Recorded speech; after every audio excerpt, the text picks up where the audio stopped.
ये खबर है doctor Ambedkar memorial welfare society Rajasthan Jaipur की। भारत रत्न बाबा साहब डॉक्टर भीमराव अंबेडकर की 131वां जयंती समारोह का आयोजन गुरुवार को 14 अप्रैल 2022 को सुबह 11 बजे से आरंभ हुआ, जिसमें माननीय राजस्थान के मुख्यमंत्री श्री अशोक गहलोत जी, केंद्र व राज्य सरकार के मंत्रीगण, सांसद, विधायक व जनप्रतिनिधि पधारे।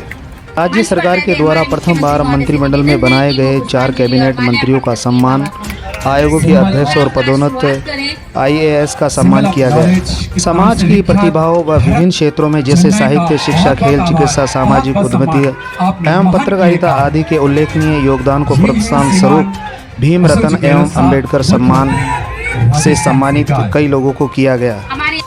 अध्यक्ष डॉक्टर भजनलाल रोलन और महासचिव अनिल कुमार गोठवाल ने मुख्यमंत्री महोदय के समक्ष अपनी कुछ मांगे रखी और वेलफेयर सोसाइटी के बारे में भी बताया। मंत्री अशोक गहलोत ने अपने भाषण में कहा कि जल्द से जल्द जो भी मांगे हैं उनको पूरी की जाएगी। दिल्ली क्राइम से मैं पत्रकार ब्रजेश कुमार नावरिया। माननीय मुख्यमंत्री जी का स्वागत, शॉल और उनसे स्वागत। जननायक आपका बहुत बहुत आभार। आपने महान किए काम, श्रेष्ठ बजट दिया है जनता को, खुशियों का दिया है पैगाम। आपने महान किया है काम, पेंशन लागू कर इतिहास रच दिया, बिजली, पानी, शिक्षा, स्वास्थ्य पर अद्भुत किया है काम। आपका बहुत बहुत सम्मान। चिरंजीवी स्वास्थ्य बीमा योजना बन गई है वरदान। सच में आपने बहुत किया है काम। कार्यक्रम की अगली कड़ी के अंदर मैं पुस्तक के विमोचन के लिए मुख्यमंत्री साहब से निवेदन करूंगी और आप सभी लोगों से निवेदन करूंगी कि कर्तव्य ध्वनि से स्वागत करें। ये स्मारिका का भैया आगे हट जाओ विमोचन है, आप सभी का बहुत बहुत स्वागत है। इसमें दे रहे हैं, उनके लिए मैं मंच पर आमंत्रित करना चाहूंगी मुख्यमंत्री महोदय साहब और हमारे मंत्रीगण जो मंच पर विराजे हैं उन सबको। भारत की शान अवनी देखा सम्मान, बेटों से बढ़कर है बेटियां, हर क्षेत्र में आगे है बेटियां। सशक्त बनाओ बेटियों को, आगे बढ़ाओ बेटियों को, नाम रोशन करेगी बेटियां। एक बार कर्तव्य ध्वनि से अवनी लेखा जी का स्वागत करें जोरदार तालियों से। निशानेबाजी में पूरे विश्व में आपने स्वर्ण पदक जीतकर भारत का नाम रोशन किया है। यदि पत्नी पद्मश्री अवनी लेखा जी, राजस्थान सरकार के महिला एवं बाल विकास विभाग द्वारा आपको बेटी बचाओ बेटी पढ़ाओ योजना में ब्रांड एम्बेसडर बनाया गया है। जाकर किसी ने नेता अधिकारी ने सुना होगा, यह हकीकत है, वो सदा जनता के बीच फंसा होगा। ऐसे हैं हमारे निरंजन आर्य साहब, पहली बार SC के CS बनाए गए और आपने जनता का दर्द सुना, दरबार लगा के सुना। हम आज आपको इस अवसर पर भीम रत्न देकर गौरवान्वित महसूस कर रहे हैं।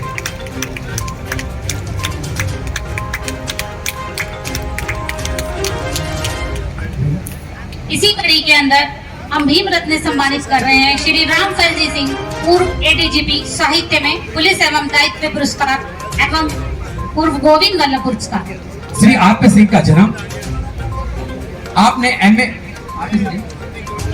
RP सिंह जी, आपने MA विधि स्नातक में शिक्षा ग्रहण की, आर्मी ऑडिट पश्चिमी कमांड मेरिट में केंद्र सरकार शुरू की। इसके बाद केंद्रीय सेवा में गृह मंत्रालय नई दिल्ली में चयन हुआ। वर्ष 1987 में आपका भारतीय पुलिस सेवा में चयन हुआ है। 26 जनवरी 2003 को आपको पुलिस पदक से सम्मानित किया गया। पुलिस अनुसंधान एवं विकास ब्यूरो गृह मंत्रालय नई दिल्ली द्वारा पुलिस अनुसंधान खेल में आपकी पुस्तक तफ्तीश 2005 में प्रकाशित हुई।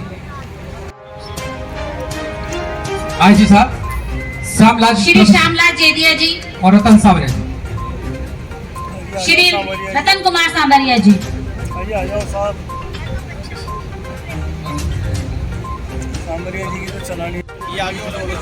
हमने बहुत सारी प्रतियोगिताएं यहाँ पे करवाई है, जिसमें मेन है निबंध प्रतियोगिता और चित्रकला प्रतियोगिता और भाषण प्रतियोगिता।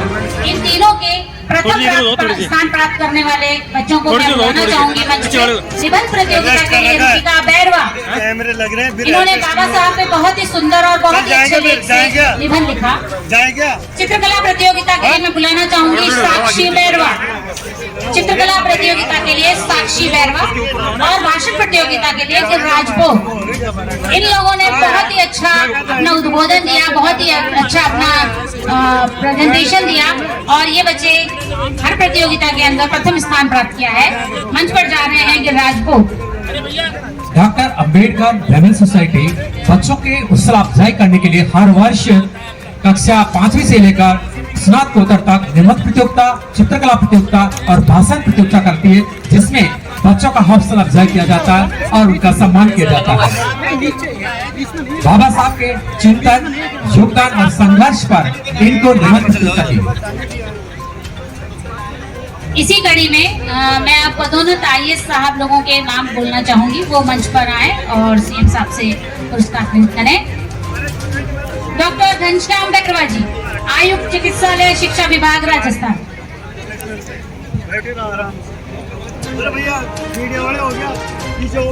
डॉक्टर घनश्याम जी बैरवा साहब, आप शिशु रोग विशेषज्ञ रहे हैं, आप मेडिकल सेवा से हैं और आप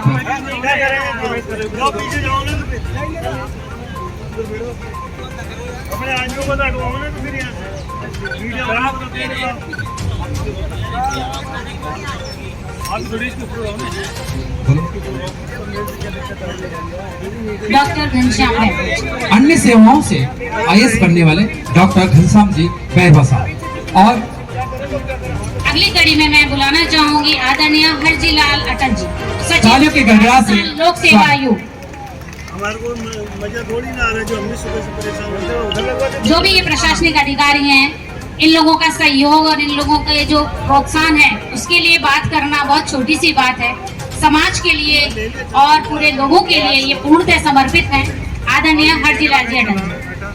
अगली कड़ी में मैं आदरणीय टीकम चंद जी बोहरा साहब को बुलाना चाहूंगी, जो अतिरिक्त महानिदेशक OTS एवं पदेन संयुक्त शासन सचिव प्रशिक्षण राजस्थान सरकार तथा मुख्य कार्यकारी अधिकारी राजस्थान हेरिटेज संरक्षण एवं पदोन्नति प्राधिकरण। सम्मानित करें डॉक्टर घनश्याम जी IAS साहब को। सच कहना, सामने कहना, खुश रहना फितरत है आपकी, स्पष्टवादी हो, ये पहचान है आपकी। फोटोग्राफर बैठे, इनको नहीं बोलेंगे, अपन को बोलेंगे। आपकी तालियों के गणराज, जोरदार तालियों से स्वागत। आप श्री हरजी राम जेठल साहब, सचिव राजस्थान लोक सेवा आयोग अजमेर, आप वर्तमान में पदस्थापित हैं। और चलेगा हो गई अपने श्रीमान टीकम चंद जी बोहरा साहब, आप वर्तमान में अतिरिक्त महानिदेशक OTS हैं। आप एक कुशल प्रशासनिक के साथ बहुत बड़े कवि भी, अच्छे कवि भी हैं। आपकी कई पुस्तकें, कविताएं प्रकाशित हो चुकी है। एक बार तालियों से गड़गड़ा से टीकम चंद जी बोहरा साहब।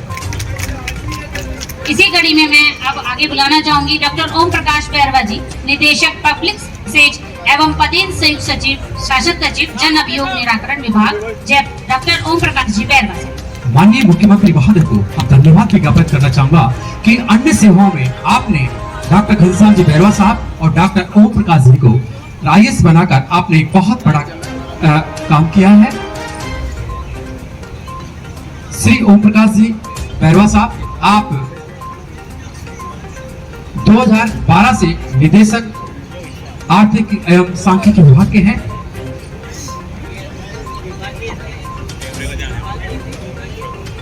आपने पहले ऐसे व्यक्ति हैं जिन्होंने 5 बार IAS का इंटरव्यू दिया है और आखिर में सफलता प्राप्त की। जोरदार ताली से डॉक्टर ओम प्रकाश जी बैरवा साहब के। आज हमारे बीच में मुख्यमंत्री के तौर पर राजस्थान के यशस्वी एवं लोकप्रिय मुख्यमंत्री माननीय श्री अशोक गहलोत, जिनके द्वारा राजस्थान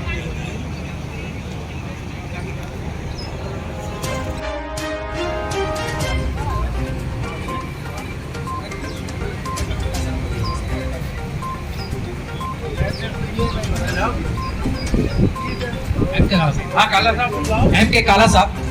आइए हम ऐसे व्यक्ति से आपकी मुलाकात कराते हैं जो हमारे ही के इलेक्ट्रिशियन का काम करते हैं, एक श्री कालूराम जी। सुख की है कि हमारे यहाँ एक कालूराम जी चावला है, पेशे से इलेक्ट्रिशियन है, और सर वो आपसे इतना कम्युनिकेशन गैप होने की वजह से राजधानी में 3 साल महरूम रहे और इनको आने नहीं दिया। और इन्होंने ये कहा कि अशोक गहलोत जी जब अंबेडकर वेलफेयर सोसाइटी में मुख्यमंत्री बन के आएंगे तभी मैं चप्पल पहनूंगा, तब तक इन्होंने चप्पल ही नहीं पहनी। तो आज ये हमें आपका आशीर्वाद मिला है और इनको आज आपके सम्मुख आपके हाथों से और इनको एक भावना भी है और इनका आज जो चप्पल पहनने का कार्यक्रम है ये आपके समक्ष होगा। इसकी इन्होंने एक प्रण कर रखा था कि माननीय मुख्यमंत्री महोदय जब मुख्यमंत्री बनेंगे और आएंगे तभी मैं ये अपने पादुका पहनूंगा, उन्हीं के द्वारा पहनूंगा। एक बार जो जिद कर ले वो वास्तव में सफलता प्राप्त करता है। आज जोरदार तालियों से स्वागत। इलेक्ट्रिसिटी का काम नंगे पैर तक 3 साल तक करते रहे, लेकिन इन्होंने अपना हौसला नहीं छोड़ा और माननीय सीएम साहब के द्वारा इन्होंने आज अपने पदवेश पहन रहे।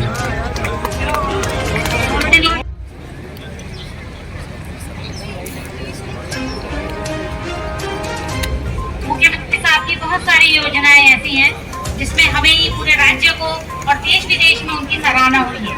बहुत सारी योजनाएं मुख्यमंत्री चिरंजीवी स्वास्थ्य बीमा योजना और शिक्षा के क्षेत्र में है, महिलाओं के सशक्तिकरण के क्षेत्र में है, खेलों के प्रोत्साहन के लिए साथ की योजनाएं हैं और पिछड़े वर्गों के लिए है।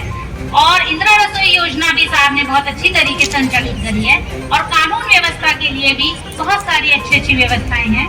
और प्रदेश में असंगठित क्षेत्रों के मजदूर, कामगारों, रेडी और ठेले चलाने वालों के लिए जो परंपरागत व्यवसाय से जुड़े हुए हैं उनके लिए लेबर वेलफेयर बोर्ड का गठन किया गया है।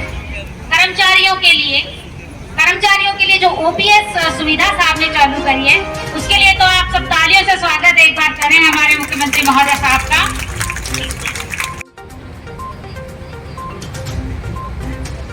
ये थे राजनीतिक नियुक्तियां, आईएएस और समाज के सामाजिक क्षेत्रों में श्रेष्ठ कार्य करने वालों को सम्मान किया गया। अब मैं इस संस्था के अध्यक्ष महोदय डॉक्टर भजनलाल रोहन साहब से निवेदन करूंगा कि अतिथियों का स्वागत वासन करें। इस प्रांगण में उन्हें पधारे हैं और आज हमारे लिए हर्ष का विषय है और गौरव का भी है कि आपने राजस्थान के अंदर 4 अनुसूचित जाति के पहली बार कैबिनेट मंत्री बनाए हैं, उसका हम हार्दिक स्वागत करते हैं। जोरदार करतल ध्वनियों से स्वागत करें। नींव रखी गई थी 21 जून 80 को, तब से ये संस्था अपने चरम पे प्रगति की ओर बढ़ती जा रही है। हमारे यहाँ सबसे पहले एक IRS सुनील लाल जी जो थे यूपी के रहने वाले सीतापुर, वो सर्वप्रथम इसके बारे में उन्होंने एक परिकल्पना की थी और एक तरह से इस जमीन को आप ही के सरकार के द्वारा अलॉट किया गया था। और उसके बाद में धीरे धीरे उस समय के माननीय स्वायत्त शासन मंत्री दूल्हा राम जी जिन्होंने इस जमीन को अलॉटमेंट करने के लिए आपकी सरकार के समक्ष 73 विधायक गण ने एक रूप करके सरकार के समक्ष जब अपना प्रतिवेदन दिया तो सरकार ने इस जमीन को अलॉट किया। IRS से मंच पर विराजमान है और इन्होंने यहाँ इसके कमरों की नींव, आगे का भवन और मैं हनुमान प्रसाद जी हमारे बीच विराजमान है, IAS हैं और जिला प्रमुख रहे हैं, RPSC के आयोग के अध्यक्ष भी रहे हैं। ये जब JDC थे इन्होंने इस भवन की 4 दीवारी का और इस भवन के जो लीज थी उसकी राशि को कम करने का और उसके अंदर जो कुछ शर्तें थी उनको हटाई और माफ करवाई। इन्होंने छात्रावास का शिलान्यास कराया 97 के अंदर, पूरे राजस्थान में है। और मैं श्रीमान से अवगत कराना चाहूंगा कि यहाँ पर करीब 26,694 वर्ग जमीन ये है, जिसके अंदर आज की तारीख में कॉन्फ्रेंस हॉल बना है, एक 8 कमरों का निर्माण कराया गया गेस्ट हाउस के रूप में। बाकी अभी 60 कमरे हमारे हैं जिसके अंदर 120 बच्चे छात्र निर्धन इसके अंदर पढ़ाई कर रहे हैं, जिनकी कोचिंग और इनका संचालन इस संस्था के पदाधिकारियों द्वारा किया जाता है। और मैं जितनी भी पिछले दिनों में, चाहे कोरोना पीरियड में, आपके आशीर्वाद से, आपके जो काम की सोच है उसके आधार के ऊपर वेलफेयर सोसाइटी के सभी सदस्यों ने प्रथम कोविड के अंदर, कोविड-19 के अंदर बहुत बढ़ चढ़ के हिस्सा लिया था। और आपके प्रेरणा स्वरूप सरकार के अंदर भी आर्थिक रूप से योगदान किया इस संस्था ने। और जो आपने कहा कि एक भी भूखा नहीं सोएगा मेरी जनता, उसके अंदर सामाजिक संस्था के रूप में अम्बेडकर वेलफेयर सोसाइटी ने भी काफी अपना योगदान दिया।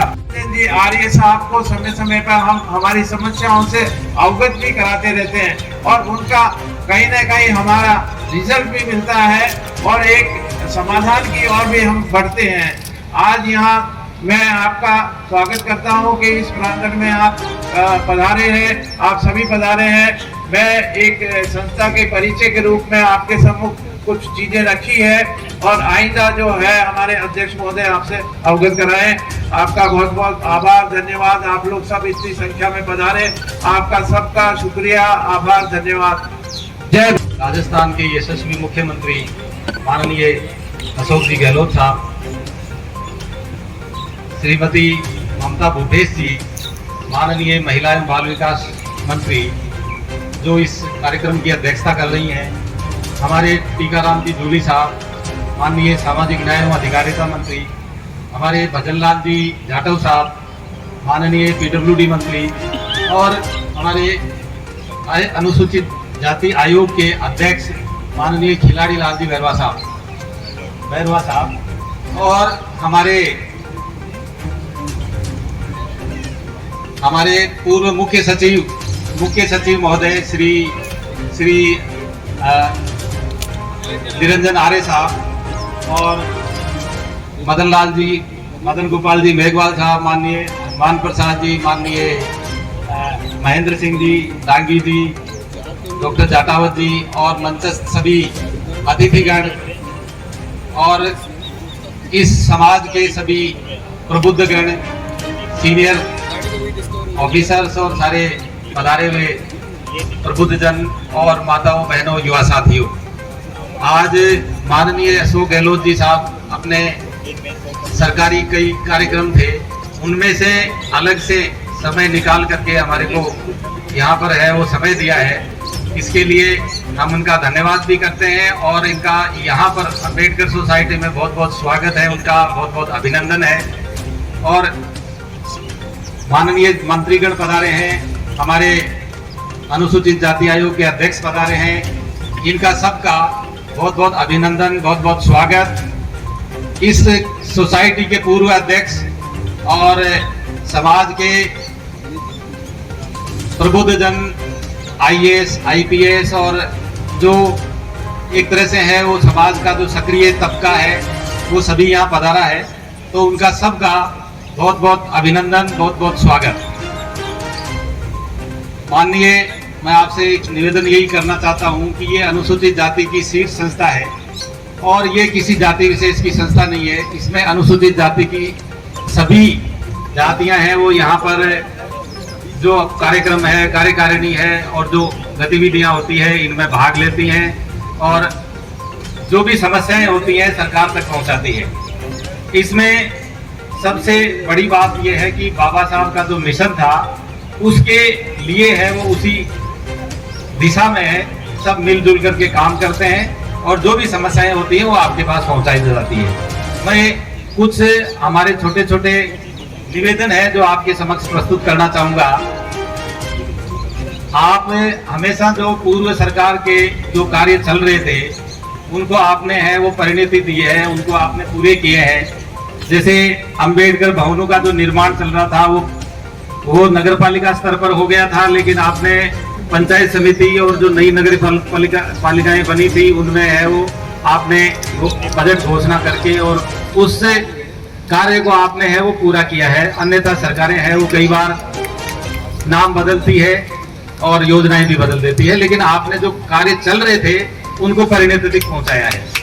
इसी प्रकार से श्रीमान हमारे यहाँ पर एक ऑडिटोरियम के लिए हमने है वो सरकार के समक्ष है वो निवेदन किया था, और वो ऑडिटोरियम के बजाय है वो कॉन्फ्रेंस हॉल तो हमारा बन गया है, लेकिन अगर ये ऑडिटोरियम में कन्वर्ट हो जाए तो उसकी परिणति ऑडिटोरियम में हो जाए तो मैं मानता हूँ कि आपको है वो हमेशा ये समाज जो है वो आपकी तरफ बहुत आसानी होकर के देखता है, आपको हमेशा याद रखेगा। इसी प्रकार से मैं दूसरा मेरा निवेदन है सर कि जो महिलाओं के लिए जो छात्रावासों की समस्या है जो आपके समक्ष है वो अभी थोड़ी देर पहले भी आई थी, ये ज्यादा है। लड़कों को तो पेरेंट्स है वो शहरों में भेज देते हैं और लड़के कहीं किराया का मकान लेकर के भी रह जाते हैं, लेकिन जो लड़कियां हैं उनके लिए छात्रावासों की एक बड़ी समस्या है। तो उसके लिए मेरा निवेदन है कि हम ये चाहते हैं कि गरीब तबके के जो भी संस्थाएं हैं या सरकार अपने स्तर पर इस काम को है वो प्राथमिकता से ले। माता सावित्रीबाई फुले हॉस्टल है, महिला हॉस्टल है, उसके लिए सरकार है वो अपने सरकारी स्तर पर या कोई संस्था के माध्यम से एक ऐसा बड़ा एक छात्रावास बने जिसमें ओबीसी की और दूसरी जो गरीब छात्राएं आती हैं जो रह सके। इसी प्रकार से माता रमाबाई अंबेडकर के नाम से है वो एक छात्रावास बने महिलाओं के लिए, लड़कियों के लिए, जिसमें गरीब जो महिलाएं लड़कियां हैं वो रह सके। और इसी प्रकार से माता कालीबाई के नाम से एक छात्रावास बने, तो जो गरीब तबका है एससी, एसटी, ओबीसी, उनकी जो बच्चियां हैं वो पढ़ सके शहर में आकर के, जयपुर में आकर के। इसके अलावा मेरा निवेदन है सर कि अनुसूचित जाति और जनजाति हो चाहे ओबीसी हो, गरीब की कोई जाति नहीं होती, वो गरीब होता है सर। लेकिन अनुसूचित जाति के साथ में जो छुआछूत है ये एक होने की कारण है वो ये एक और भी एक फैक्टर जुड़ जाता है जिसके कारण इनके साथ प्रताड़ना बढ़ जाती है। चाहे भले जितेंद्र मेघवाल का पालिका कांड हो, चाहे धौलपुर में हमारे जो एएन हर्षाधिपति हैं उन पर जानलेवा हमला हो, जेएन जो थे गुलाटी जी उन पर जानलेवा हमला हो, चाहे दूल्हे को घोड़ी से उतारने का मामला हो, ये जो छुआछूत की समस्या है और उसको आप हमेशा जब भी कोई मीटिंग होती है, अधिकारियों की मीटिंग होती है, पुलिस अधिकारियों की मीटिंग होती है और आप जोर देके ये कहते हैं कि अगर इस सदी में आजादी के 75 साल बाद भी अगर छुआछूत है तो वो शर्मनाक है। लेकिन उसके बावजूद भी ये स्थितियां हैं वो समाज में है। तो मैं मानता हूं कि आप जैसे मुख्यमंत्री अगर कुछ इनिशिएटिव जो आपने लिए हैं उनसे काफी फर्क पड़ा है, लेकिन थोड़ा सा अगर और कुछ बढ़ा दिया जाए, कुछ इनिशिएटिव बढ़ा दिए जाए तो इनमें सुधार हो सकता है। जैसे श्रीमान आपने एक आदेश दिया कि कलेक्टर एसपी है वो अगर दूल्हा को घोड़ी से उतारा जाता है, ऐसे गांव जहां आज तक नहीं चढ़े उनके सर्वे किए जाएं और उस पर कार्रवाई करें, तो निश्चित रूप से इसका प्रभाव पड़ा। और बूंदी जिला कलेक्टर, बूंदी एसपी ने जो काम किया है उसका श्रीमान प्रशासनिक स्तरों पे ही नहीं बल्कि हमारे सामाजिक स्तर पर भी आपके निर्देश पर जो काम हुआ है उसकी पूरी प्रशंसा होती है। उसके लिए हम है वो कलेक्टर एसपी का भी धन्यवाद करते हैं और आपका विशेष साधुवाद करते हैं कि जो आपने ये जो निर्देश दिए ये वास्तव में अनुकरणीय निर्देश हैं जो पहले कभी नहीं दिए गए। जो अधिनियम है उसके तहत अगर स्पेशल कोर्ट बन जाए तो जो एट्रोसिटी की जो समस्याएं हैं उनका सर फास्ट ट्रैक सुनवाई होकर के और उनमें जल्दी सजाएं हो जाएगी तो निश्चित रूप से इन घटनाओं पे अंकुश लगेगा। ये हमारा निवेदन आपसे रहेगा सर। जो हमारी लंबे समय से मांग है तो ये कुछ मामले हैं सर जो निजी क्षेत्र में अगर रिजर्वेशन हो जाएगा, आज जो भी फैक्ट्रियां हैं, जो भी इस तरह के उपक्रम हैं, वहां पर जो सेठ लोग हैं या जो मालिक है वो बिहार से सस्ती मजदूर ला करके और यहाँ उसको लगा देता है। बिहार भी हमारा राज्य का ही पार्ट है सर, लेकिन हम ये चाहते हैं कि हमारा सबसे गरीब आदमी है उसको अवसर मिले। आपने सर हमारे जो एट्रोसिटी के मामले थे उनमें आपने है वो प्रसंज्ञान लेते हुए हम एक डेलीगेशन लेकर के गए थे। धौलपुर के मामले में हर्षाधिपति जो हमारा एएन था, गुलाटी जो हमारा जेएन था, उनके साथ मारपीट को लेकर के आपने हमें सुना सर। आपने जाकर के और जो एएन साहब है उनको देख करके भी आए। हमारा थोड़ा सा आगे एक रिक्वेस्ट ये है कि उसमें जो अपराधी हैं सर, और उसमें राजनीतिक संलिप्तता भी है, तो उस मामले को सर आप है वो प्रायोरिटी पर लेते हुए अगर अपराधियों की गिरफ्तारी हो जाती है तो एक बड़ा मैसेज जाएगा, समाज में बड़ा मैसेज जाएगा और अपराधियों में जो डर का माहौल बनेगा।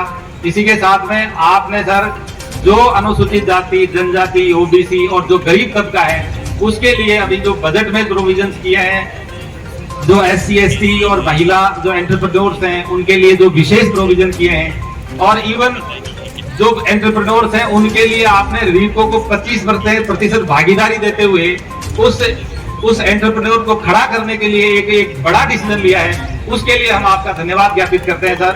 और उसके साथ साथ में आपने अलग एग्रीकल्चर बजट पेश किया है, अलग तरह की योजनाओं का विस्तार किया है। इन सब के लिए हम आपका धन्यवाद ज्ञापित करते हैं। और हमारी ये जो छोटी छोटी मांगे हैं इन पर अगर कार्रवाई हो जाती है तो ये समाज आपका रेडी रहेगा। इसी के साथ में आप पधारे, धन्यवाद। जय हिंद, जय भारत, जय भीम। इसी के साथ सर हमारे जो डिक्की का आपने पूरा राजस्थान सरकार के साथ MOU का एक प्रावधान किया, तो डिक्की के प्रेसिडेंट हैं राजस्थान स्टेट के अंकित जी, तो मैं उनसे अनुरोध करूंगा कि आए वो एक दफे शुभकामना दे। अंकित जी ये डिक्की के प्रेसिडेंट है सर राजस्थान के, माननीय मुख्यमंत्री जी को सूत की माला पहनाते हुए।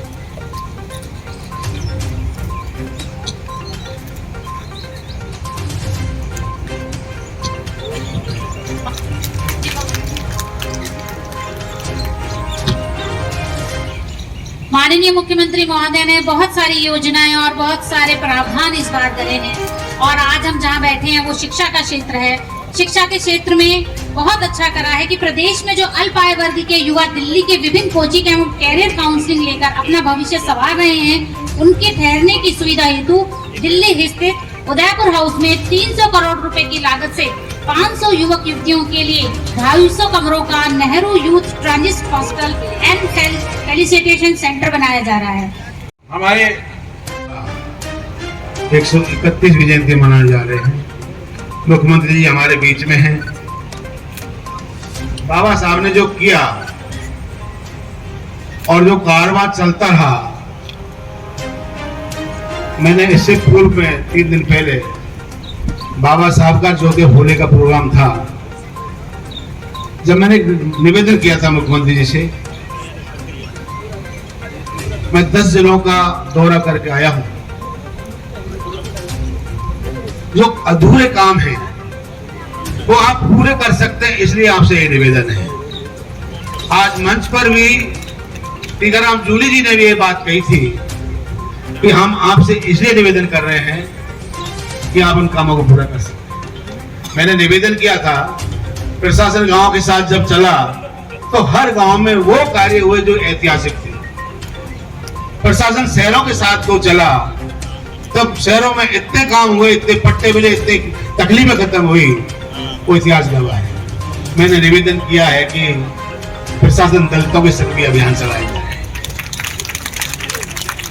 मैं निवेदन करूं, 75 साल आजादी के बाद 1, 2 और 2.5 बीघे जिसके पास जमीन है, अगर कोई भी गैर अनुसूचित जाति का उस पर अगर कब्जा कर लेता है तो कौन सी किताब में लिखा हुआ है कि वो कब्जा खत्म नहीं हो सकता। आपकी ताकत और प्रशासन इतना मजबूत है, आप एक आदेश फरमाइए और आप तैयारी करिए, कह दीजिए कि जहां जहां भी जो भी है, क्योंकि मैं जहां गया हूं सब जगह मैंने कहा है, पूरे एसपी कलेक्टर कहा है कि आपके पास जब पावर है, आपके पास ये पता है, बोले साहब तहसीलदार के पास जब वो है तो 183C में भी मैं जब ये तय हो गया कि ये जमीन फला व्यक्ति की है, इसके बावजूद ही वो कब्जा करता है, वो उसका एट्रोसिटी एक्ट में क्यों नहीं गिरफ्तारी होती? उसकी गिरफ्तारी होनी चाहिए, ये लॉ में है सर। ये जितने भी मामले हैं हमने जब सब पूरे देखे, तो मैं एक राज्य की बात नहीं कर रहा हूं, पूरे राज्यों की बात कर रहा हूं। केस दर्ज हुए 1000 मानो, 500 के हुए चालान, 500 पर लगी FR, और जब ये चेक किया कि एट्रोसिटी एक्ट में सजा कितने को हुई तो कहीं 1-2% हुई है, अदरवाइज तो सब गवाह सबको बदलाव दिया जाता है। सबके साथ कहना, मैंने जो किस बोर्ड पे हमारा जो शेड्यूल कास्ट का व्यक्ति परेशान होता है, तो महोदय मेरा निवेदन है, क्योंकि इस मौके पर ज्यादा बोलना मुझे ठीक नहीं है, मैं वैसे भी आपसे निवेदन कर दूंगा, लेकिन क्योंकि शेड्यूल कास्ट का क्या नाम है आज फंक्शन है और बाबा साहब का फंक्शन है, आपके पास वो ताकत है और 2 साल है, पूरा बहुमत है, किसी की चिंता करने की जरूरत नहीं है। मैं दावे के साथ कहता हूं, अगर ये शेड्यूल कास्ट के लोगों के जो काम है, एट्रोसिटी एक्ट में सजा का प्रावधान, जितनी जमीन है उन जमीनों पर कब्जे पूरे अगर हट गए तो निश्चित रूप से कह रहा हूं मैं, अगली बार सरकार से आने से आपको कोई नहीं रोक सकता, ये मेरा वादा है, क्योंकि हमने गांव में जाके देखा है। की वजह से आज से 73 साल पहले जब आजादी भारत गुलाम पंथ की जगड़ों से गुजरा हुआ था, उन हमारे महापुरुषों ने महात्मा गांधी, पंडित जवाहरलाल नेहरू, तात्या टोपे, मंगल पांडे, लाला लाजपत राय और बाबा साहब भीमराव अंबेडकर ने जिस तरीका से आजादी की लड़ाई लड़ी और आजादी की लड़ाई लड़ने के बाद इस हिंदुस्तान को आजाद कराया, उसी की देन है। यदि हिंदुस्तान आजाद नहीं होता तो भारत में संविधान नहीं लिखा होता, और भारत का संविधान नहीं लिखा होता, आजादी नहीं होती, तो बाबा साहब भीमराव अंबेडकर संविधान बनाने का मौका नहीं मिल पाता। तमाम जो उस टाइम की सरकारें थी, उन्होंने बाबा साहब को निवेदन किया कि आप लोग संविधान बना सकते हैं, तभी जाके आज इतना विशाल संविधान, इतना बड़ा लोकतंत्र, इतना बड़ी डेमोक्रेसी, जो उसमें संविधान के तहत आज गरीब और अमीर के बीच में जो खाई बांटी गई है। और यदि ये जो बाबा साहब भीमराव अंबेडकर जी ने एक वोट की ताकत दी, उसी के बीच गरीब और अमीर की खाई को पूरा करने का काम उस लोकतंत्र के तहत किया जाता है।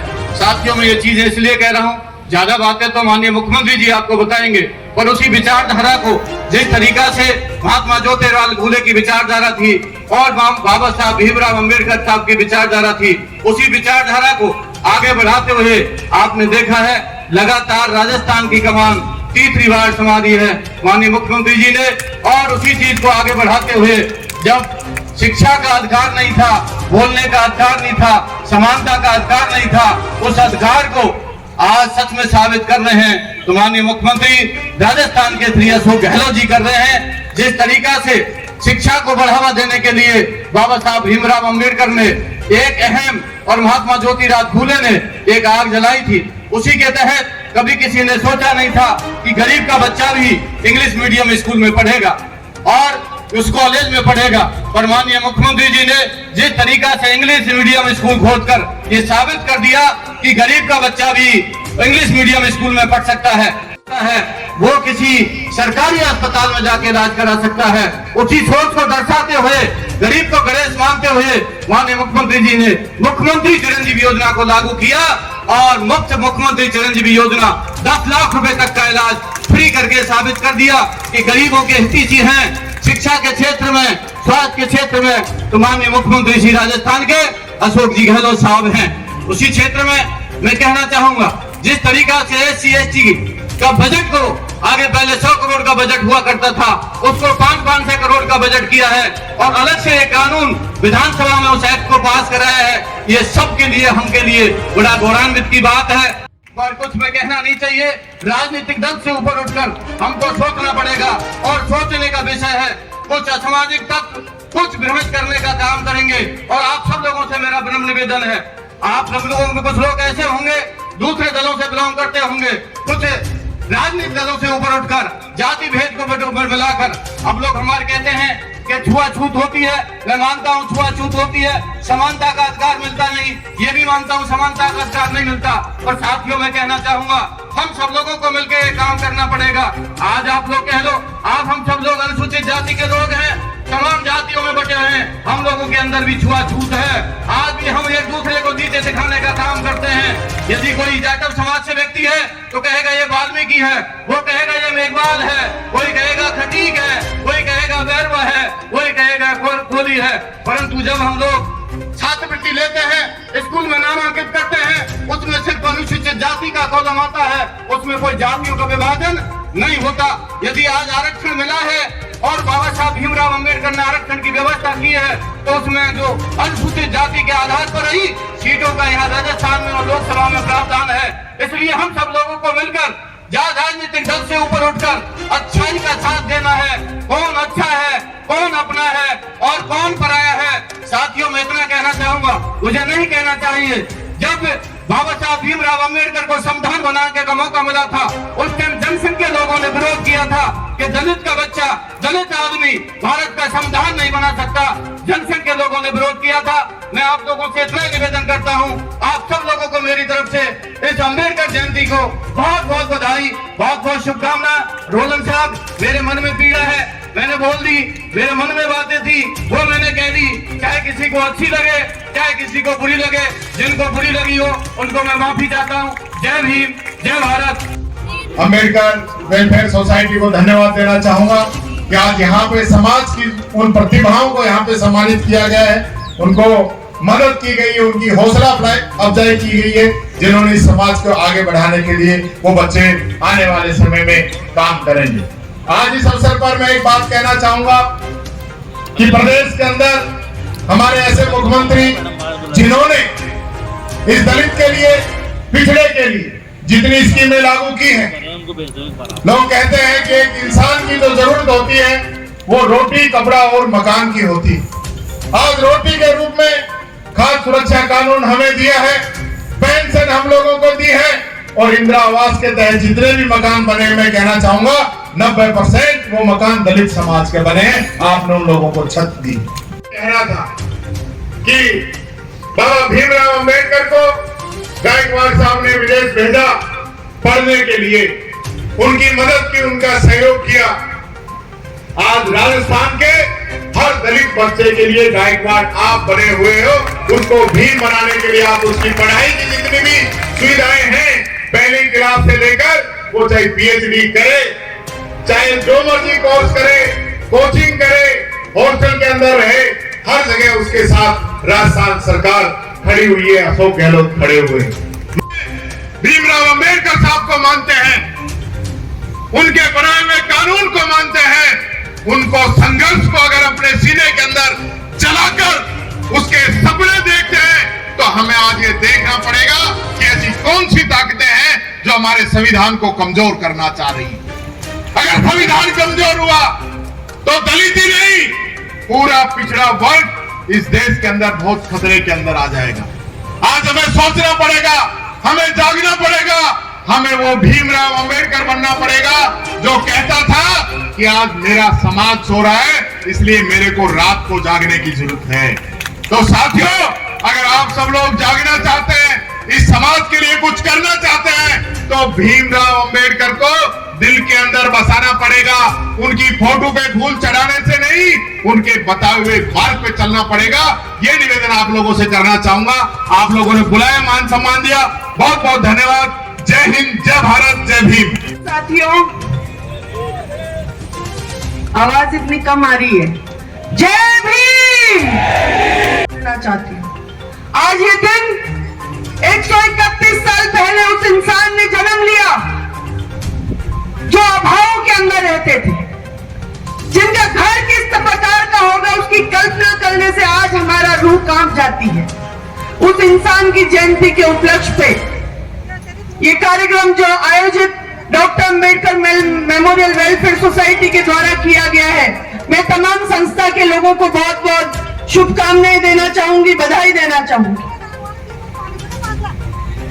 इस मंच पे आज मुझे अध्यक्षता के रूप में बिठाया गया, ये मेरे लिए बहुत ही सौभाग्य का विषय है, क्योंकि मैं बहुत छोटी थी जब मेरे पिताजी, जब शायद मैं 4-5 साल की होंगी, तब 5-6 साल की होंगी, तब मेरे पिताजी संस्था के अंदर मुझे अपने साथ लेके आया करते थे। और इस संस्था को वृहद रूप में, बड़े रूप में होते मैंने अपनी आंखों से देखा, और संस्था के तमाम लोगों ने मुझे भी बड़े होते हुए देखा, उम्र में बड़े होते। और जब ये संस्था शुरू हुई थी, क्या था यहाँ पे, क्या सोच थी, मैं उन लोगों को नमन करना चाहूंगी, उनकी प्रशंसा करना चाहूंगी जो नींव के पत्थर है इस संस्था को, कि आज ये वट वृक्ष के रूप में राजस्थान के अंदर अगर पहचाना जाता है, तो उसमें यहाँ पे मंच पे बैठे हुए लोग और आप जैसे सामने बैठे हुए लोग, जिन्होंने अपने खून पसीने का एक एक रुपया सहयोग के रूप में इस संस्था के माध्यम से दिया। हॉस्टल के अंदर यहाँ पे CM साहब, यहाँ के हॉस्टल में बच्चों का हॉस्टल चलता है और मुझे खुशी है कि हमारे गांव के गरीब बच्चे इस संस्था के अंदर आके पढ़ लिख के आज बड़े ऊंचे ओहदों पे पहुंचे हुए हैं। वो हमारी संस्था का और हमारे समाज के लिए गौरव का विषय है। किसी का भला होता है तो मैं जरूर करूंगा, ये शब्द किसी पुराने जमाने के नेता के या व्यक्ति के नहीं है। आज जो हमारे बीच में ये प्रेरणा पुरुष बैठे हुए अशोक गहलोत जी, इन्होंने ये बात कही 11 तारीख को कि अगर मेरी कलम से किसी गरीब का भला होगा तो मैं सबसे पहले उस व्यक्ति का भला करूंगा। और ये इनकी कथनी और करनी में अंतर नहीं है। आज बच्चा जन्म लेता है और बुढ़ापे तक पहुंचता है, तब तक हमारी सरकार की योजनाएं उन बच्चों के लिए, उन नौजवानों के लिए, उन महिलाओं के लिए, उन साथियों के लिए, उन बुजुर्गों के लिए इस तरह से बनाई जा रही है कि राजस्थान की 7 करोड़ जनता ये न कह सके कि हमने आशीर्वाद देके कांग्रेस की सरकार बना के राजस्थान का मुखिया अशोक गहलोत जी को बनाया था। भरोसे के साथ में मैं धन्यवाद देना चाहूंगी राजस्थान की तमाम जनता को जिन्होंने अशोक गहलोत जी के नाम पे मोहर लगाई और राजस्थान के अंदर आज इनको मुख्यमंत्री के तौर पे कार्य करने का मौका मिला। 500 करोड़ रुपए, हम सुनते थे कि करोड़ों रुपए का मतलब क्या होता है। आज वो नीचे आ रहे धरती पे, कलम के अंदर मुख्यमंत्री जी के ताकत है और 500 करोड़ रुपए हमारे एससी और एसटी के आगे बढ़ाने के लिए, विभिन्न विभागों की योजनाएं बनाने के लिए मुख्यमंत्री जी ने इसी बजट के अंदर आपको और हमको दी। मुझसे पूर्व वक्ताओं ने बहुत सी बातें कही, चाहे वो चिरंजीवी योजना की बात हो, चाहे वो इंग्लिश मीडियम स्कूल की बात हो। अचानक फोन आया एक दिन कि मैडम मेरे बच्चे की भर्ती स्कूल के अंदर भर्ती कराना है, और मैं बड़ी चिंता में पड़ी कि पता नहीं कौन से स्कूल का नाम लेगा। वहां के जो प्राइवेटाइजेशन वाले स्कूल वाले हमारी बात मानेंगे कि नहीं मानेंगे, लेकिन जब उस बच्चे के पिता ने कहा कि मुझे Mahatma Gandhi English medium school के अंदर भर्ती कराना है, तो मुझे याद आया वो क्षण जब मुख्यमंत्री जी ने सोचा कि गरीब का बच्चा अंग्रेजी मीडियम माध्यम में पढ़ेगा और राजस्थान का नाम रोशन करेगा। महिलाएं जीवन जी रही है और 15 से 45 वर्ष की महिलाएं, उसमें से लगभग 70%, 80% है और गंभीर बीमारियों से बीमार होती है। बच्चे रानी का कैंसर हो जाता है, कोई बांझपन की शिकार हो रही है, सिर्फ स्वच्छता, माहवारी स्वच्छता नहीं रखने की वजह से। ये व्यक्ति जो आपके बीच में राजस्थान के गांधी बन के बैठे हुए हैं, इन्होंने उन 65-70% महिलाओं की चिंता की और आज सैकड़ों करोड़ की योजना बहुत शीघ्र हमारे राजस्थान के अंदर उड़ान योजना 125 करोड़ महिलाओं को फ्री सैनिटरी नैपकिन हम लोग हर महीने देंगे। ये कोई छोटी मोटी बात नहीं है। हिंदुस्तान के अंदर राजस्थान पहला राज्य बनने जा रहा है जो उड़ान योजना 125 करोड़ महिलाओं को दी जाएगी, जहां जरूरतमंद लोगों के लिए कार्य किए जाते हैं। ये संस्था जहां गरीब का बच्चा उम्मीद के साथ में जयपुर आता है कि मैं अपने राज्य के हेडक्वार्टर पे पढ़ना चाहूंगा, यह हॉस्टल चल रहा है। मैं आपसे अनुरोध करूंगी आज इस मंच के माध्यम से कि यहाँ एक बड़ा कॉन्फ्रेंस हॉल हमारी सरकार के माध्यम से बने, यहाँ एक बड़ी लाइब्रेरी हमारी सरकार के माध्यम से बने और यहाँ बच्चियों का छात्रावास हमारी सरकार के माध्यम से बने, तो हम उन जरूरतमंद बच्चों के लिए सहयोग कर सकते हैं। और युगों युगों तक जिस तरह से आज हम अंबेडकर जी को याद कर रहे हैं, महात्मा ज्योतिराव फुले जी को याद करते हैं, महात्मा गांधी जी को याद करते हैं, कोई अतिशयोक्ति नहीं है कि आने वाले समय में अगर कोई व्यक्ति कहेंगे कि राजस्थान में सरकारें तो आती हैं और जाती हैं, लोग मंत्री और मुख्यमंत्री भी बनते हैं और चले जाते हैं, लेकिन वो व्यक्ति जो किसी के हृदय के अंदर अपना स्थान बना जाए, किसी के हृदय के अंदर अपने नाम को अमर कर जाए, तो उस व्यक्ति का नाम अशोक गहलोत आने वाली पीढ़ी याद करेगी कि आज ये योजनाएं जो चाहे हॉस्पिटल में मिल रही है, चाहे छात्रावासों में मिल रही है, चाहे हमें स्कॉलरशिप मिल रही है, चाहे हमें महिलाओं को पेंशन मिल रही है, ये किसको मिल रही है? जरूरतमंद लोगों को। कोई पैसे वाला लाइन में लगने में उसको शर्म आती है कि मैं 1000 रुपए की पेंशन, अगर वो महिला एकल है तो गरीब औरत जाएगी लाइन में लगने के लिए, पैसे वाले की औरत नहीं जाएगी। और जब बजट आया 2022-23 का, पिछली बार जब 8 से 13 के बीच में मुख्यमंत्री जी को राजस्थान की कमान संभालने का मौका सबने दिया, विधायक लोग मानते गए। 98 से 3 के बीच में थे जब अकाल पड़ा था और इतना अनाज आप लोगों के घर में, आम जनता के घर पहुंच गया था कि उनसे खाया नहीं जा रहा। सोचते कि कोई भूखा नहीं सोए। और जब 8 से 13 के बीच में हम जैसे विधायक बने, जूली जी हमारे साथ विधायक बने, हम मानते थे अपने विधानसभा क्षेत्रों के लिए काम, मानते मानते हम थक गए, लेकिन मुख्यमंत्री जी देते देते नहीं थके हम लोग। हम सबका जो हौसला बढ़ाया, क्योंकि जब किसी परिवार का मुखिया आ जाता है तो उसके सामने फिर मांगने की बात आगे रह जाती है। तो आज आप हमारे मुखिया के रूप में, राजस्थान के मुखिया के रूप में आए हैं। मैंने इस संस्था के सदस्य के रूप में आपके सामने ये बातें रखी है। मैं पुनः एक बार आपसे अनुरोध करूंगी कि हमारे समाज के लिए, अनुसूचित जाति के तबके के लिए ये तमाम चीजें आप यहाँ पर कह के जाएंगे तो हम सब लोग गौरवान्वित होंगे, लाभान्वित होंगे। एक बार पुनः आपका और आए हुए तमाम अतिथियों का बहुत बहुत स्वागत, अभिनंदन करते हुए ये गौरवशाली दिन, अपनी बात को समाप्त करने से पहले कहना चाहूंगी साथियों कि जब भी धरती पर होता है साम्राज्य शीत का और तम का, सूरज अकेले ही करता है परिक्रमा। और मैं चाहती हूं कि एक दिन सूरज करे विश्राम और आप उसकी जगह ले लो, ताकि जान सको कि आप लोग किसी सूरज से कम नहीं हो। उठो, जागो और आगे बढ़ने की भावना रखो और एक दूसरे को सहयोग देने की भावना के साथ में पुनः बाबा साहब भीमराव अंबेडकर की जयंती की शुभकामनाएं सबको। जय भीम। एक बार मेरे साथ नारा लगाएंगे, जय भीम, जय भीम, जय भीम, जय भीम। ये एक मेरी कलम से अगर किसी का भला होता है तो मैं जरूर करूंगा। ये हमने इनका कोटेशन यहाँ आज लगा दिया है और ये पूरे राजस्थान में छा गया है ये कोटेशन। और मैं आज आपसे अनुरोध करूंगा कि इसी भावना के लिए आज हम माननीय मुख्यमंत्री जी का आज अभी प्रवचन से पहले एक बार करताल ध्वनि से आप स्वागत करें। जय भीम। माननीय मुख्यमंत्री जी पधारे और हमें अभिवादन प्रदान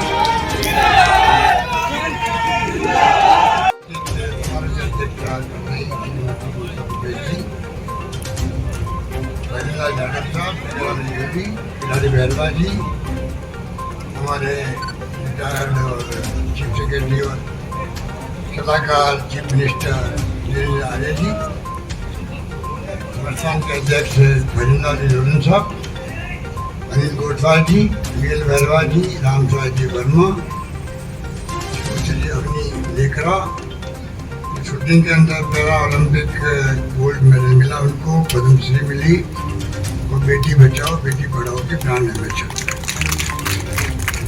रामनंद बैरवा जी, महेंद्र सिंह जी हमारे वरिष्ठ नेता, पीछे आर्य जी, बीएल झालावाड़ साहब, विमल जी, नवीन नागी जी, हनुमान प्रसाद जी, मदन गोपाल जी मेघवाल, अजय भूपेश जी, तमाम हमारे काला साहब और तमाम अन्य गणमान्य भाइयों और बहनों, नौजवान साथियों और प्यारे बच्चों, आज 131वीं जयंती डॉक्टर अम्बेडकर साहब की है। उसके उपलक्ष्य में आप सबको बहुत बहुत बधाई व शुभकामनाएं देनी चाहता हूँ। Doctor Ambedkar memorial welfare society ने कार्यक्रम रखा। मुझे खुशी है कि एक ऐसे व्यक्तित्व को याद करने का अवसर मिलता है हम सबको, जिसने इस देश के स्वर्णिम इतिहास में अपना नाम अमर कर दिया। जब गुलाम थे, आज़ाद हो गए, संविधान सभा बनी और संविधान सभा के अंदर एक ऐसा व्यक्ति जो बचपन से पैदा हुए तब से परिवार में, स्कूल के अंदर संघर्ष करता रहा हो, उन लोगों के लिए जिनका आज हम दलित कहते हैं, उन गरीबों के लिए जिनकी कुछ समझ नहीं होती थी और छुआछूत और भेदभाव की भावना रहती थी। पढ़ाई में तो जुल्म समझा जाए। उस जमाने में बोला था कि नरेश ने भेजा उनको विदेश के अंदर, अमेरिका, इंग्लैंड में पढ़ के आए। और महात्मा गांधी के ज़माने में पंडित जवाहरलाल नेहरू हो, चाहे वो सरदार पटेल हो, मौलाना अबुल कलाम आज़ाद हो, बड़े बड़े नेता थे उस जमाने के, उन सब ने मिलकर के ऐसी क्या खासियत थी, बाबा साहब कोई संविधान बनाने की जिम्मेदारी समझे। संविधान सभा के अंदर कॉन्स्टिट्यूशन के लिए चेयरमैन बनाया गया उनको। और जो संविधान आज हम लोग जी रहे हैं संविधान से, उनको मालूम था कि देश जो है अनेकता में एकता वाला मुल्क है। यहाँ दलित वर्ग भी है, पिछड़े भी हैं, ट्राइबल भी हैं, हर जातियों के लोग रहते हैं यहाँ पर, अलग अलग धर्म के लोग हैं, हिंदू, मुस्लिम, सिख, ईसाई, पारसी, जैन, जो भी हैं। जातियाँ हजारों हैं यहाँ पर। दलित वर्ग में कितनी जातियाँ आपको मालूम है? वही जातियाँ हर जाति में है, हर पार्टी में है। बोलियाँ हजारों हैं और भाषाएं तेलुगु, तमिल, मलयालम, पंजाबी, गुजराती, बंगाली, क्या लिखा हुआ है हमें समझ में आती नहीं है आपस में। तो अलग अलग भाषाएं हो, अलग अलग धर्म हो, ऐसे मुल्क का संविधान बनाना भी बहुत कठिन होता है, जिससे कि आने वाला भविष्य जो है देश का वो सुरक्षित रहे, देश एक रहे, अखंड रहे, भाषा के नाम पर, जाति के नाम पर, धर्म के नाम पर कमजोर नहीं हो, ये उनका सपना है। रशिया हमारा मुल्क था, बहुत अपना दोस्त था अमेरिका के मुकाबले। जब इंदिरा गांधी ने पाकिस्तान के 2 टुकड़े कर दिए, बांग्लादेश बनाया, उस वक्त में रशिया हमारे साथ खड़ा था। अमेरिका का तो 7वां बेड़ा रवाना हो गया था हमारे खिलाफ के समुद्र का। वो रशिया के एक मुल्क था, वो 16 टुकड़े हो गए और वो 16 मुल्क अलग अलग। और जो लड़ाई चल रही यूक्रेन में, वो भी पहले रशिया के हिस्सा था। आप कल्पना कीजिए, 16 टुकड़े हो गए मुल्क के। और हमारे यहाँ भी इतनी भाषाएं हैं, इतनी जातियां हैं, इतने वर्ग है, इतने धर्म के लोग रहते हैं, फिर भी हम एक अखंड है। ये बाबा साहब अम्बेडकर के संविधान की खासियत है। मैं ढोली हूँ, मैं नेगवाल हूँ, मैं खटीक हूँ, मैं भलाई हूँ, क्या हूँ? जब तक ये भावना खत्म नहीं होगी तब तक हम ताकतवर नहीं बन सकते। बाबा साहब ने कभी नहीं सोचा कि ये अलग अलग जातियों के लोग अलग अलग बात करेंगे, वो भी काम चल नहीं सकता। हम समझना पड़ेगा कि सरकार का इतना बड़ा निर्णय है, 10 अधिकारियों को ढका करके चीफ सेक्रेटरी बनाओ शेड्यूल कास्ट का, ये इतिहास में कभी हुआ क्या? 10 अधिकारी सीनियर थे, उनकी बजाय 10वें नंबर पे थे, 11वें नंबर पे थे, उसको चीफ सेक्रेटरी बनाया गया। इससे बड़ा निर्णय क्या हो सकता है? आज 9 मंत्री SC/ST के राजस्थान के अंदर, तो मंत्री नहीं है, मंत्री तो बने अलग बात है। अब कल्पना करो, आजादी के बाद में कभी ऐसा माहौल बना क्या, भजनलाल यादव PWD मंत्री, आर्थिक शेड्यूल कास्ट के मंत्रियों को क्या पोर्टफोलियो मिलते हैं आपको मालूम है? आप लोग सब पढ़े लिखे बैठे हो, बता दीजिए। PWD मंत्री किसे कहते हैं? ममता भूपेश महिला बाल विकास और साथ में प्लानिंग मिनिस्टर भी है। विक्रांत जोशी सामाजिक न्याय अधिकारिता विभाग है, बहुत इंपॉर्टेंट विभाग होता है हमारे डिस्ट्रिक्ट के अंदर। गोविंद मेघवाल आपदा प्रबंधन, प्रसारी सुधार, सांख्यिकी नीति आयोजना विभाग का मंत्री। और ट्राइब के अंदर प्रसाद लाल मीणा चिकित्सा व स्वास्थ्य मंत्री। आप बताइए, हेल्थ मिनिस्टर बना है ट्राइब का आदमी पहली बार, और साथ में वो एक्साइज का मंत्री भी। महेंद्र सिंह मालवीय, ये हमारे सिंचाई मंत्री ही बने हैं, महेंद्र सिंह मालवीय ट्राइबल के बांसवाड़ा के। रमेश मीणा पंचायत राज और ग्रामीण विकास मंत्री बना। आप लोग कितना बड़ा बहुत बोली है, जो दिल्ली में चौथे CP जोशी के पास। गुलाल मीणा कृषि विपणन मंत्री बने हैं, और साथ में इंडिपेंडेंट चार्ज है स्टेट का, और साथ में पर्यटन व नागरिक उड्डयन के भी राज्य मंत्री हैं। अर्जुन बामनिया TAD के PhD के राज्य मंत्री है, ग्राउंड वाटर के। कहने का मतलब ये है कि ये जो बदलाव आ रहा राजस्थान में, इसको आपको समझने की कोशिश करनी पड़ेगी कि किस प्रकार हम इस बदलाव का फायदा उठाएं। मैं क्यों कहना चाहता हूँ आपको, अगर बदलाव का एहसास आपको नहीं होगा तो आप में ललक पैदा नहीं होगी फायदा उठाने की। जब तक भूख पैदा नहीं होती तो अच्छी भूख नहीं लगती है, तो आप क्या खाना खाओगे? भूख पैदा करनी पड़ेगी आपको। मेरा बजट है, अगर आप बजट के लाइन पढ़ लो 10 बार, वो तमाम बजट एक प्रकार से गरीब को समर्पित है, गरीब को समर्पित, अंतिम व्यक्ति को समर्पित है। उसमें ज्यादा फायदा किसको होगा? अपना आप ही। कोई गरीब आदमी जनरल कास्ट का है, उसको भी होगा, मान लीजिए बीपीएल को होगा, पर सबसे ज्यादा फायदा किसको होगा? ज्यादा गरीब है, वो एससी का है, एसटी का है, ओबीसी का है। हमने बनाया उद्यमी योजना बनाई, मैंने एक एक्ट पास किया है एससी के लिए, जितने बजट होगा उसको खर्च करना पड़ेगा सरकार को। एक कानून बन गया, अभी असेंबली के अंदर पास हो गया। जानकारी आपको प्राप्त करनी पड़ेगी कि क्या क्या फायदे हैं। हमने यहाँ पे कह दिया उद्यमी योजना जो है, उद्योग लगाए एससी का व्यक्ति, वो क्या लगाएगा उसको समझ नहीं, क्योंकि आज तक उद्यमी बन नहीं पाए हमारे लोग। कितने इंडस्ट्रीज बने बताओ, कितने उद्योगपति अपने हैं, गिन लो। अभी वो आए थे मेरे से मिलने के लिए स्टेज पर, जो चैम्बर ऑफ कॉमर्स के अध्यक्ष बने हैं, मीटिंग में आते रहते हैं। हमने उनके लिए स्पेशल पैकेज दे दिया है एससी के लोगों के लिए। इंडस्ट्री लगाएगा स्पेशल पैकेज मिलेगा। तो साथ में बड़ा काम किया हुआ है रिको, जो है रिको, जो इंडस्ट्री लगाना चाहेगा उसको नहीं मालूम है कैसे लगती है इंडस्ट्री, कैसे जमीन लेते हैं, कैसे मशीन आती है, क्या प्रोडक्शन होगा, कौन सी इंडस्ट्री में चालू करूं। तो रिको की पार्टनरशिप होगी 25% की, जो चाहेगा रिको की पार्टनरशिप। उससे जमाना जो है वो है अभी 21st सेंचुरी का, जो राजीव गांधी का करते,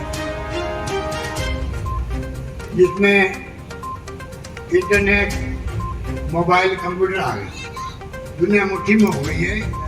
सारी जानकारी छोटे बच्चे अपने ज़्यादा जानते हैं, सबके मोबाइल से चलना जानते हैं। कोई जानकारी हिंदुस्तान की नहीं, दुनिया की ले लीजिए, किसी व्यक्ति के बारे में कैसी भी जानकारी, कोई मुल्क के बारे में सब कुछ बता देगा आपको मोबाइल। जो चिरंजीवी योजना में महिलाएं आई है, उन सबको मैं स्मार्ट मोबाइल फोन देने जा रहा हूँ बहुत जल्दी दूंगा।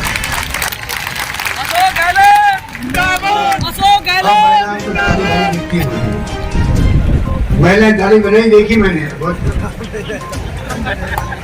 आपको मोबाइल फोन मिलेगा सबको। और चिरंजीवी योजना का जिक्र किया गया, मैं कहना चाहूंगा कि कई गरीब ऐसे है जिनको आज मैंने मालूम, तो आप बताओ अगर फायदा उसको मिलना है, 5 लाख के बजाय 10 लाख का अभी बीमा हो गया। बीमा मतलब अच्छे हैं देश के, भाई माँ बाप के लिए तो क्या बने 1 लाख 2 लाख 3 लाख कर्जा लेना पड़े, मकान भेज जाए, गहने भेज जाए, मैं मेरी सेवा पूरी करूँगा, बचाने की कोशिश करूँगा। बचता नहीं मालूम है, नहीं बचेगा, डॉक्टर कह चुका है, तभी हम पैसा खर्च करते हैं। अब आप बताइए, जो स्कीम हमने लागू की है, अब उसमें आईपीडी ओपीडी फ्री कर दिया राजस्थान की गवर्नमेंट अस्पताल के अंदर, जिसमें अब आपका पहले 900 दवाएं फ्री थी, कुछ दवाएं मंगा लेते थे कभी कभी, और पहले के वक्त में कुछ सामान मंगा लेते थे। अब हमने कह दिया कोई भी व्यक्ति आए अस्पताल के अंदर जाए, बाहर निकले, कोई ऑपरेशन हो, सब फ्री इलाज होगा, 1 रुपया नहीं लगेगा उससे।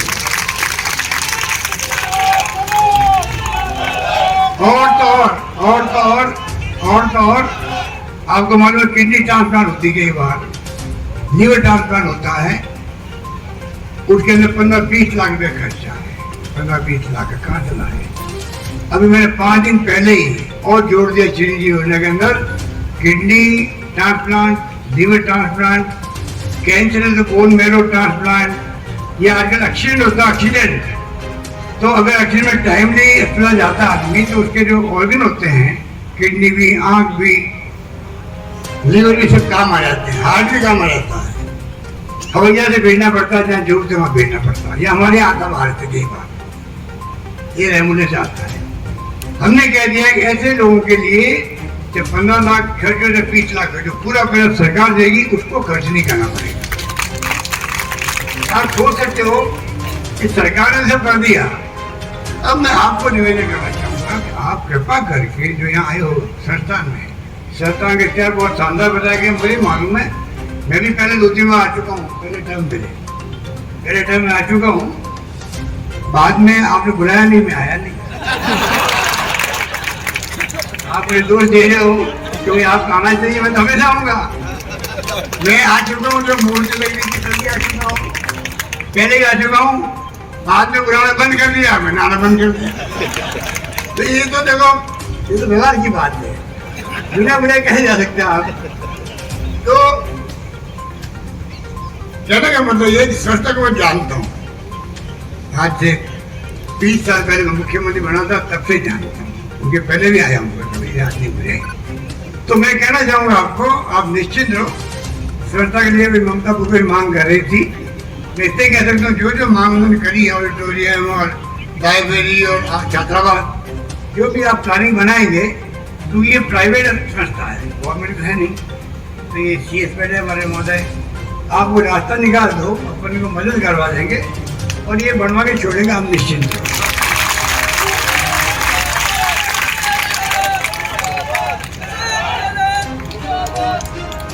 हमने तो देखो कोई कमी नहीं रखी।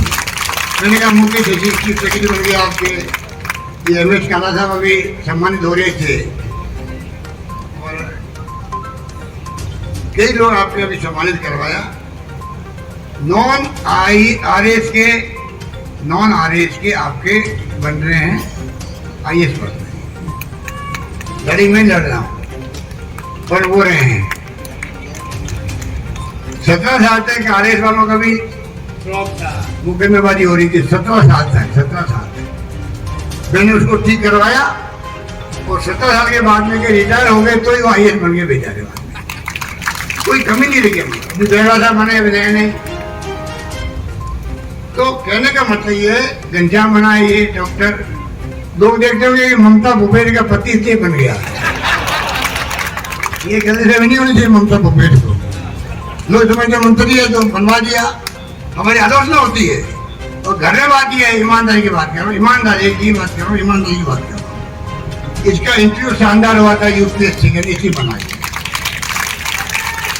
और गवाह है, सुनो, गवाह है तो दिन हारी नहीं बैठे हुए, ये गए थे इंटरव्यू के अंदर। लगता है कई प्रश्न हो जाता, भाई ये तो वही हो गया, मंत्री का बेटा है, मुख्यमंत्री का बेटा है, फलाना का भतीजा है, ऐसा नहीं। वो भी योग्यता भी काम आती है। तो घनश्याम को मैं बधाई देना चाहूंगा,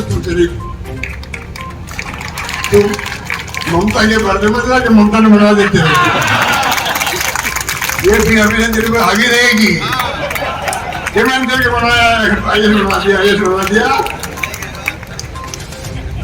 वैसे ममता भूपेश में घर से राजनीति करने के, तो मानना पड़ेगा। बोलती भी है, करती भी है, राजनीति जानती भी है।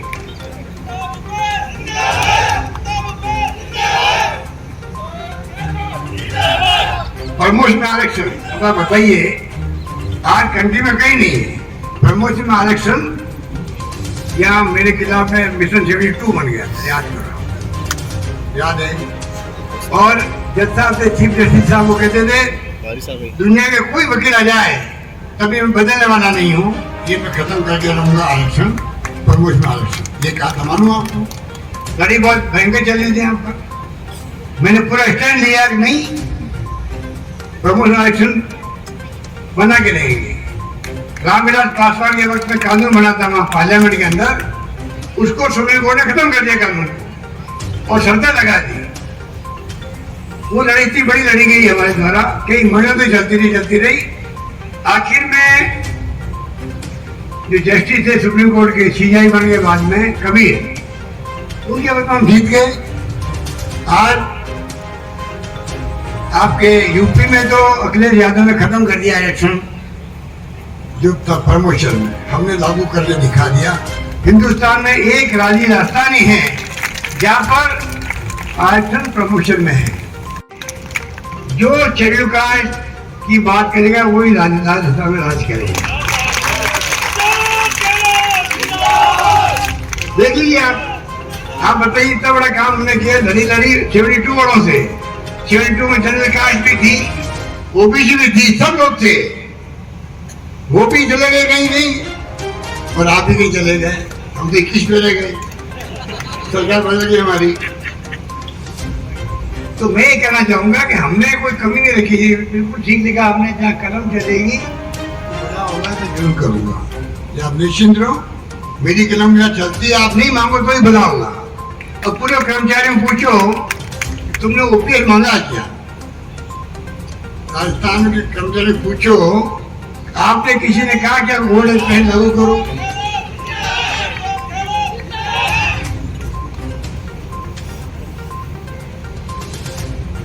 एक आदमी ने मांग नहीं करी कि हमें ओल्ड एज पेंशन लागू करो। हम इनसिक्योर हैं, 35 साल बाद पता नहीं कितनी पेंशन मिलेगी हमें, क्योंकि पैसा जमा हो रहा था वो हो रहा था शेयर मार्केट के अंदर। अब शेयर मार्केट ऊपर नीचे होते रहते हैं, यूक्रेन युद्ध हो गया तो ऊपर नीचे हो जाता है। तो बेचारा 35 साल से सरकारी सेवा भी करे, हम चाहते हैं सुशासन दे वो, और टेंशन के दिमाग में रहे कि पता नहीं मेरा 35 साल बुढ़ापे के अंदर कितनी पेंशन मिलेगी। इससे बड़ी इनसिक्योरिटी क्या हो सकती है? ये मान्य दृष्टिकोण था मेरा, किसी ने मांगी नहीं। उसके बाद में पूरे हिंदुस्तान के हर राज्य में ये फैसला वेलकम करे लोग। केंद्र सरकार दबाव में है, मोदी जी खुद दबाव के अंदर है, दबाव उनके ऊपर पड़ रहा है। और मैंने एक झटके के अंदर बिना मांगे हुए मैंने ओपीएस लागू कर दिया राजस्थान के अंदर। तो इस मौके पर गोली उतारने की घटनाएं या छुआछूत, इतने बड़े क्या शर्मनाक बात हो सकती किसी के लिए कि मानव पैदा होता है तो एक सा होता है, ईश्वर ने सबको एक बनाया। हम सब हिंदू हैं, हिंदू हम नहीं है क्या? गांधी जी ने कहा था मुझे गर्व है कि मैं हिंदू हूँ। तब भी राजनीति जाती धर्म के नाम पे चलती है, जाति के नाम पे चलती है। शेल्लुकार का हर मीटिंग होती गाँव में अलग बिठाया जाता है। क्या क्या नहीं होता, क्या क्या नहीं होता आपको मालूम, मुझसे ज्यादा मालूम आपको है।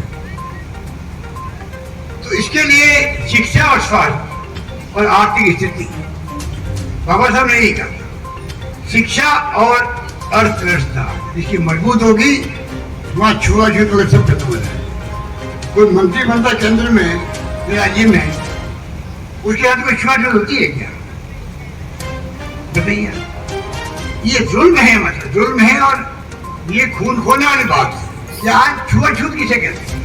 मानव मानव के बीच में ये जो स्थिति है इसको हमें समझना पड़ेगा और देखना पड़ेगा क्या करें। इस पर कोर्ट की बात करी हमारे चेयरमैन साहब ने, भगीना जी ने, ये तो सब कर देंगे। जो आप सुझाव देंगे उसके हिसाब से हम फैसला करेंगे, हम निश्चित हैं।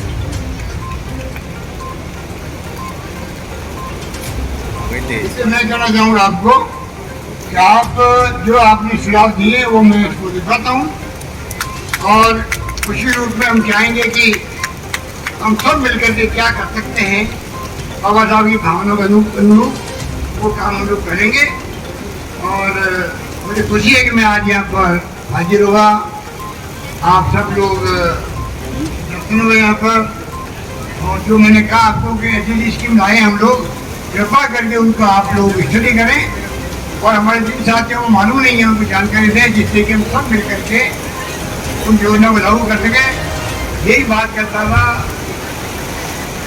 मैं आपका सोसाइटी के अध्यक्ष जी का, तमाम इनके परिंदा रोलन साहब का, अनिल गोलवा जी का, महेंद्र सिंह जी के, तमाम जो साथी बैठे हुए हैं, तो सबका मैं शुक्रिया अदा करता हूँ कि उन्होंने मुझे अवसर दिया आने का।